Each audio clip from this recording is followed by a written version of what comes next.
Today we're going to be exploring 10 of the most terrifying photographs with haunting backstories. While photographs are often used to capture the happiest times of our lives or freeze our most joyous moments, they can also capture the deepest and most unsettling moments. These instances challenge our sense of understanding of the darkness that can exist in this world, and some of these stories are extremely unsettling, so viewer discretion is advised. Now join us as we explore these eerie photographs.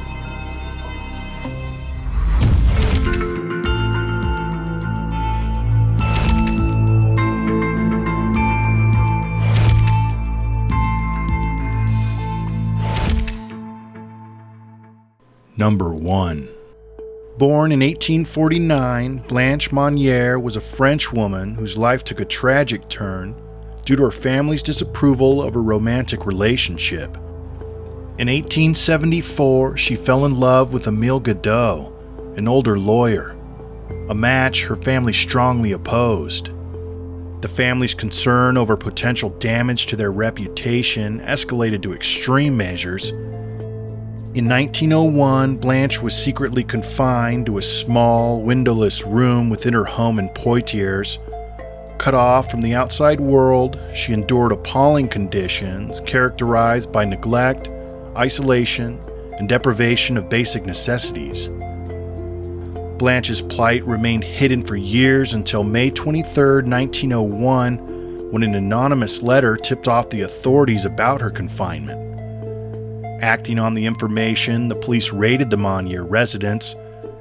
There, they discovered Blanche in a state of shocking emaciation and filth. The revelation horrified the nation and ignited discussions about familial control and mental well-being. Blanche's mother and brother were both arrested, though her mother died soon after. Blanche was initially placed in a mental institution and later transferred to a hospital, where she experienced some recovery despite the long-term effects of her captivity. Sadly, she passed away in 1913. Number 2. Anatoly Moskvin, born on September 1, 1966, was a Russian linguist and academic renowned for his interest in Celtic languages and folklore. He held positions as a lecturer at the Russian State Humanities University in Moscow, earning respect with academic circles. However, his life took a dark turn in the late 2000s when he began a series of grave robberies in Nizhny Novgorod. Fascinated by death and the deceased, he mummified the bodies of young girls he exhumed and adorned them in clothing and accessories. These macabre dolls were discovered in his apartment in 2011, exposing his disturbing actions to the world and resulting in his arrest. In 2012, Moskvin faced legal consequences for his grave desecration. Found to have acted alone and driven by a morbid fascination rather than malicious intent, he was deemed psychologically unfit for trial due to diagnosed psychiatric disorders. This case shed light on the complex intricacies of human behavior and underscored the significance of addressing mental health concerns. The photographs from his apartment paint an eerie picture of his macabre obsession. Number 3. Anneliese Michel was a German woman born in 1952. She gained major recognition due to her tragic case of alleged demonic possession and subsequent exorcisms. In the 1970s, Anneliese began experiencing epileptic seizures and depression, which were initially treated as medical conditions. However, her symptoms worsened, and she and her family, who were devout Catholics, came to believe she was possessed by demons. They sought permission from the Catholic Church to perform exorcisms, and over a period of about 10 months, a series of exorcism sessions were conducted by priests Ernest Alt and Arnold Renz. Unfortunately, Anneliese's physical and mental state deteriorated, and she died in 1976 as a result of malnutrition and dehydration. Her case sparked debates about mental illness, religious beliefs, and the role of exorcisms in modern society, and it became the inspiration for the film The Exorcism of Emily Rose. Anneliese Michael's story highlighted the intersection of faith, mental health, and medical treatment. Her case led to legal proceedings against her parents and the exorcism priests who were charged with negligent homicide. In 1978, the court found them guilty but imposed a lenient sentence, acknowledging the strong influence of their religious beliefs. The photos of the exorcism aftermath were terrifying to say the least, and shed light on the extreme conditions suffered within her last days. Number 4. Michael Rockefeller, the son of the then New York Governor Nelson Rockefeller, embarked on a fateful expedition to Papua New Guinea in 1961. The purpose of his journey was to study the art and culture of the indigenous tribes in the Asmat region. While there, he immersed himself in the vibrant cultural landscape, collecting artifacts and engaging with the local Asmat people. Tragically, during an ill-fated boating excursion, Rockefeller's boat capsized, leading to his disappearance. Despite extensive search efforts, his body was never found. A book titled Savage Harvest, written by journalist Carl Hoffman, delved into the case and presented a theory that Rockefeller was taken captive by the Asmat people after his boat accident. According to this theory, Rockefeller survived the initial accident and was held captive by the tribe. In the book, Hoffman suggests that Rockefeller's presence among the Asmat may have sparked fear and misunderstanding, ultimately leading to his untimely death and cannibalization. The last photographs of Michael capture his love for exploration and his love for the Asmat people. Number 5. Robert Ben Rhodes, often referred to as the truck stop killer, was a notorious American serial killer and long-haul truck driver. Active during the 1980s and early 1990s, Rhodes was known for his sadistic and brutal methods of torture and murder. He often targeted young women, luring them into his truck under the guise of offering them a ride or employment. Once in his control, he would subject his victims to extreme physical abuse before ultimately killing them. One of his most infamous cases involved Regina K. Walters, a 14-year-old girl he kidnapped in 1990.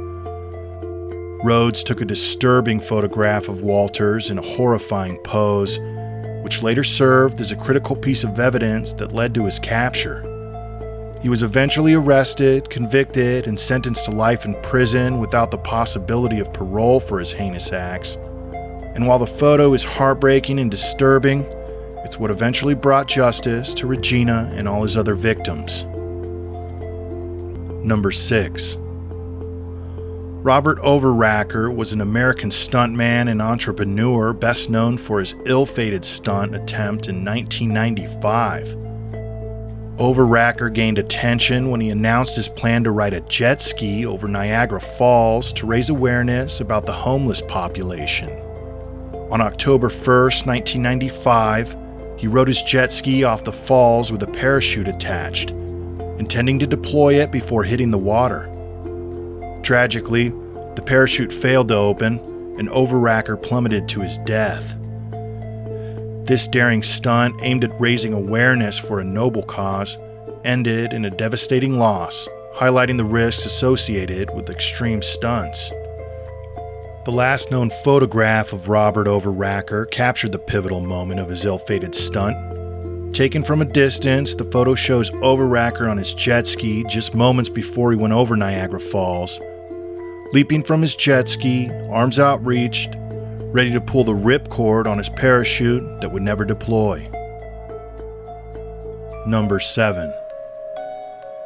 During the 1920s, hundreds of young girls and women found employment in American watch factories where they were tasked with painting watch dials using a luminous paint containing radium.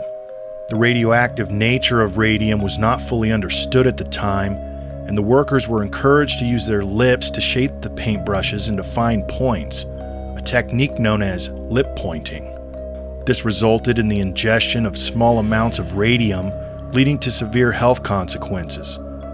Over time, these workers began to exhibit a range of debilitating health issues, including bone decay, anemia, and cancers. The most haunting aspect was the glow-in-the-dark effect. As the radium accumulated in their bodies, they emitted a faint luminescence even after leaving the factory. This tragic episode in history underscored the lack of awareness regarding the dangers of radioactivity and the dire consequences of inadequate workplace safety measures. One of the last photos taken of these young women captures the eerie horrors of their bone decay. Their vertebrae collapsed, jaws swollen the size of basketballs, and their painful state of agony. Number 8. The Dyatlov Pass incident, a chilling and mysterious event that occurred in 1959 in the Ural Mountains of Russia, continues to baffle investigators and enthusiasts alike. A group of experienced hikers set out on a trek but tragically met their demise under puzzling circumstances. Their tent was found ripped open from the inside as if they had fled in a panic. The bodies of the hikers were discovered scattered in the snow, some with severe injuries, and clothing indicated they had fled barefoot in freezing temperatures.